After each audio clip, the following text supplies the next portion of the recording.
आचार्य माँ को कुछ हो गया है। मैं पिछले 2-3 दिन से देख रहा हूँ, उनका व्यवहार बड़ा ही विचित्र हो गया है। मुझे कुछ ठीक नहीं लग रहा है आचार्य। चंद्रगुप्त, तुम्हारी माँ एक सशक्त महिला है, अपना ध्यान अच्छे से रख सकती है, और यदि उन्हें हमारी सहायता की आवश्यकता होगी तो वो स्वयं कह देंगी। परंतु तब तक हमें उनकी भावनाओं का, उनकी सोच का सम्मान करना चाहिए। इस समय हम शत्रु की धरती पर हैं, संकट कहीं से भी हमारे सामने आ सकता है। सावधान रहो, कहा था ना। कितनी व्यस्त रहती हो तुम, दौड़ती भागती रहती हो। जरा ठहरो, नाजुक शरीर है तुम्हारा। तुम्हारा सौभाग्य बर्तन चमकाने से नहीं चमकेगा। बात को समझ रही हो ना?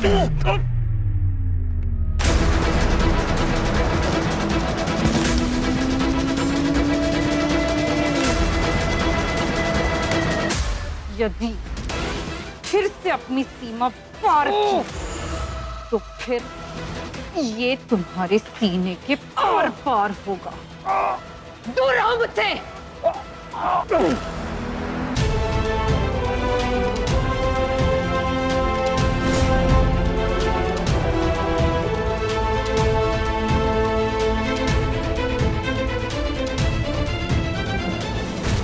जो तुमने अभी भवन में किया वो सर्वथा अनुचित था चंद्रगुप्त।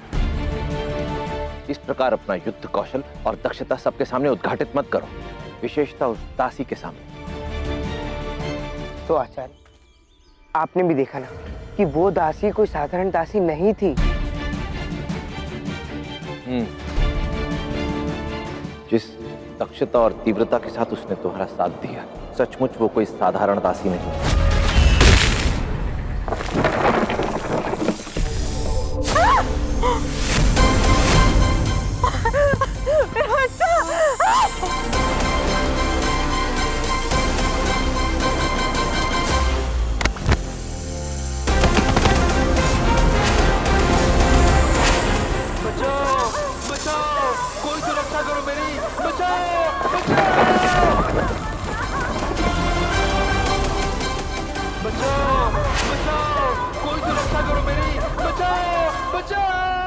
माँ, आपने सभी को यहाँ बुलाया, सब ठीक तो है ना?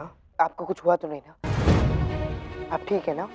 हाँ हाँ, मैं ठीक हूँ।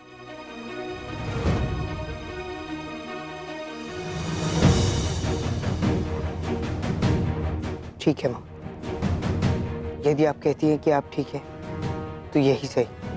किंतु मुझे विश्वास है माँ कि यदि आपको कोई भी परेशानी होगी तो आप हम सबको अवश्य बताएंगी। वैसे आपने यहाँ हम सबको क्यों बुलाया है? हाँ, महल में एक नई दासी आई है। वो मुझसे बार बार चंद्रगुप्त को लेकर बहुत सारे प्रश्न पूछ रही है। क्या? आज अस्तबल में भी मुझे एक दास मिला था, वो भी चंद्र के विषय में मुझसे बहुत कुछ जानना चाहता था। भवन में 2 अलग-अलग लोग चंद्रगुप्त के विषय में जानकारी अर्जित करने का प्रयास कर रहे हैं। अवश्य ही कोई संकट है। अश्वसेन, वो जो अस्तबल में एक दास है, मेरे पूछने पर विचित्र सी प्रतिक्रिया दी उसने, जैसे अर्जुन के बारे में कुछ छिपा रहा हो। केवल अश्वसेन अकेला नहीं भाई, दुर्गेश्वरी जो कलगी की दासी है वो भी अत्यंत चिंतित हो गई जब मैंने उससे अर्जुन के विषय में पूछा। अर्थात इन दोनों का अर्जुन आखेतक से कोई ना कोई संबंध अवश्य है। हमें इनके संबंध का सत्य जानना होगा, वो भी शीघ्र। यदि अर्जुन ही चंद्रगुप्त है तो वो और उसका दल महल में कुछ दिन पूर्व ही आए होंगे। हमें उन सभी लोगों के बारे में जानकारी प्राप्त करनी होगी जो कुछ ही दिन पहले भवन में नियुक्त किए गए हैं, और अगर ये उन नियुक्तियों में है तो हमारा संदेह और भी प्रबल हो जाएगा। मेरे पास एक योजना है। हमें आभास हो रहा है इस हवेली में बहुत से लोग ऐसे हैं जो जैसे दिखते हैं वास्तव में वो वैसे है नहीं।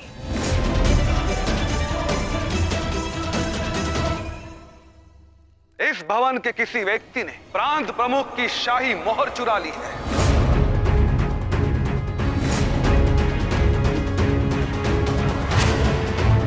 स्मरण रहे, वो कोई साधारण मोहर नहीं है। राजकीय आदेशों और वित्तीय मामलों में केवल प्रांत प्रमुख द्वारा उसे काम में लिया जा सकता है। यदि वो वस्तु किसी भी अनुचित हाथों में पड़ गई तो अनर्थ भी हो सकता है। सावधान, जो कोई चोर है वो शीघ्र पकड़ा जाएगा। आज से पूर्व इस भवन में ऐसा पहले कभी नहीं हुआ है, इसलिए सभी नई नियुक्तियों पर संदेह करने पर विवश हूं मैं। आप में से गत सप्ताह जिनको भी नियुक्त किया गया है वो सभी आगे आए।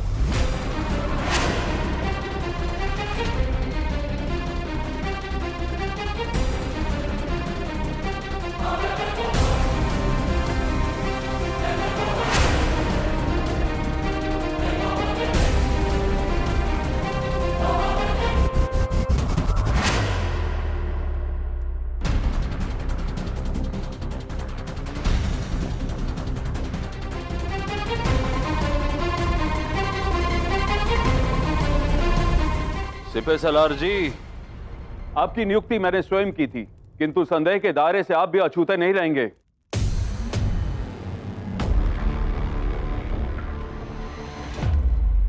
यदि आप में से किसी का भी इस चोरी से कोई संबंध है तो यही समय है, आगे आए और स्वीकार करें।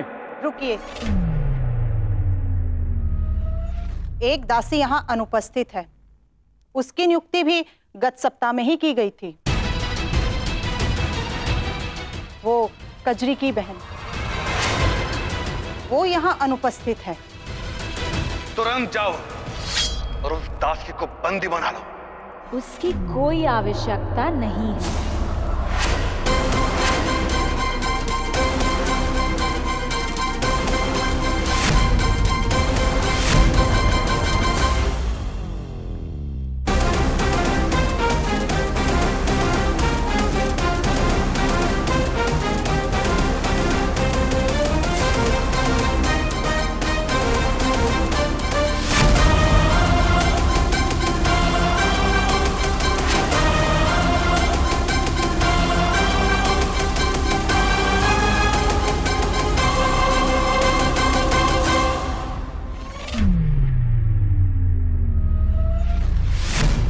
मैं दासियों के कक्ष की सफाई कर रही थी, तभी मुझे मेरी बहन कचरी के सामान में ये मोहर मिली। कदाचित यहाँ से जाने की शीघ्रता में वो शायद अपना चोरी किया हुआ सामान भूल गई। मेरी आपसे विनती है प्रभु कि उसे शीघ्र ही बंदी बनाया जाए और कड़ी सजा सुनाई जाए। उसका ये अपराध अक्षम्य है। तो तुम निष्ठा को परिवार से ऊपर रखती हो दासी। हमें हमारी सेवा में तुम जैसे लोगों की ही आवश्यकता है। आपकी सेवा करना मेरा सौभाग्य है प्रभु।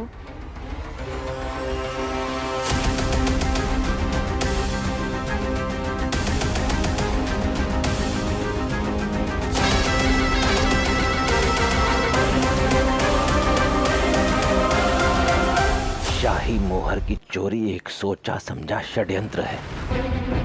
हम सबकी वास्तविकता सामने लाने के लिए मेरा संदेह सही था चंद्रगुप्त। जो दो लोग इस षड्यंत्र के पीछे हैं कोई साधारण दास या दासी नहीं है, धनानंद के भेजे हुए विशेष हत्यारे हैं। परंतु प्रश्न ये है कि जब हमारी सच्चाई इन पर अवगत हो ही चुकी है तो अब तक इन्होंने ये बात जगत जला को क्यों नहीं बताई। इसका केवल एक ही अर्थ निकलता है, ये हमें बंदी बनाने का कार्य स्वयं ही संपन्न करना चाहते हैं। और आचार्य, यदि हम खुलकर इनका सामना कर इनकी हत्या करने का प्रयास करेंगे तो जगत चला के साथ साथ शेष सभी को हमारी वास्तविकता ज्ञात हो जाएगी। बिल्कुल ठीक।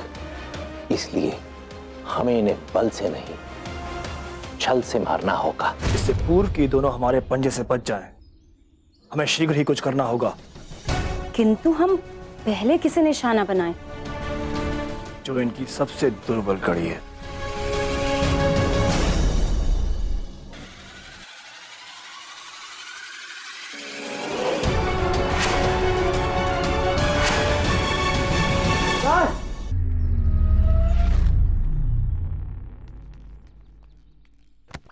मैंने तुम्हें ढूंढ लिया दास। तुम कहाँ चले गए थे? क्या हुआ छोटे प्रांत प्रमुख जी? मेरे पिताश्री ने भावी उत्तराधिकारी के नाम की घोषणा के लिए अपने प्रांत के 40 गांवों के सभी मुखिया को बुलाया है और मुझे चिंता हो रही है कि वो उनके सम्मुख मेरी योग्यता को प्रमाणित करने के लिए वो मुझे कठिन से कठिन चुनौती और ना दे दे। इसीलिए जब तक ये विशेष सभा संपन्न नहीं हो जाती तुम मेरे साथ ही रहोगे और मेरा मार्गदर्शन करना। स्वामी मुझे क्षमा करें, मुझे जाने दीजिए। मेरा इस समय कहीं और होना अत्यंत आवश्यक है। मुझे क्षमा करें स्वामी। रुको, तुम मेरे दास हो। तुम कहीं नहीं जा सकते। तुम्हें मेरे पास ही रहना होगा। अब मैं कैसे स्थूल और बाकी सभी को भवन में उपस्थित उन हत्यारों से सचेत करूं? आप सभी मेरे पुत्र मार्तंड से भली भांति परिचित है, किंतु आज मैं आप सबके समक्ष अपने पुत्र मार्तंड को अपने उत्तराधिकारी के रूप में प्रस्तुत करना चाहता हूं। प्रांत प्रमुख जी, आपकी इस भावना का हम सभी आदर करते हैं, किंतु वो मोनी बाबा कहाँ हैं जो हमें मार्तंड की भविष्यवाणी बताने वाले थे?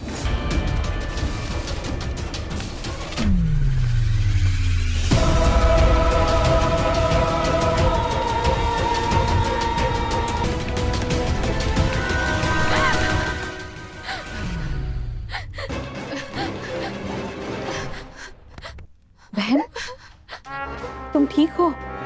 कृपा करके कुछ तो बोलो। किसने की तुम्हारी ये दशा? बताओ।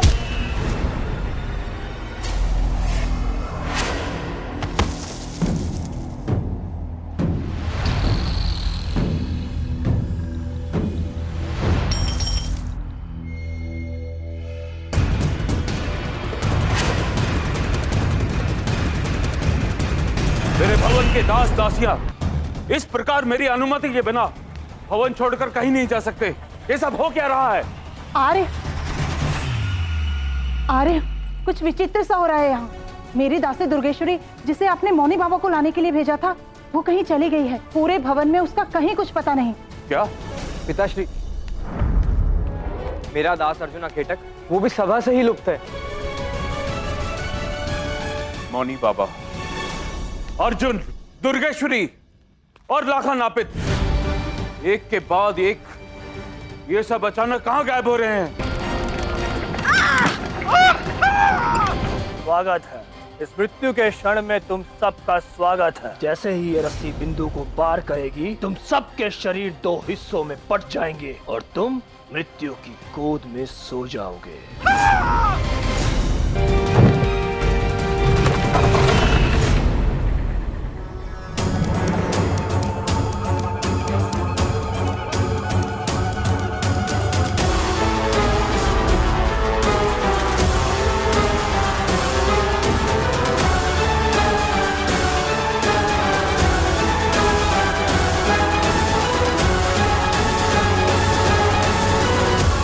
ये कोई साधारण हत्यारे नहीं है। कजरी और अगजीब के साथ साथ उनके सभी परिवार गणों की हत्या भी कर दी। जितना मैंने अनुमान लगाया था, इन हत्यारों का संकट उससे कहीं अधिक गहरा है। मुझे शीघ्र ही चंद्रगुप्त तक पहुंचना होगा। सम्राट धनानंद, आपको ये सूचित करते हुए हमें अत्यंत हर्ष हो रहा है कि हमारे लक्ष्य हमारे अत्यंत निकट हैं। केवल चंद्रगुप्त ही नहीं, मूरा, चाणक्य, स्थूल, इंद्र सभी पर हम दृष्टि बनाए हुए हैं। कल सूर्यास्त तक हम आपके राजमहल के पीछे लाल बाग में सभी के शव आपको भेंट देंगे, क्योंकि जीवित पकड़ने में जोखिम है।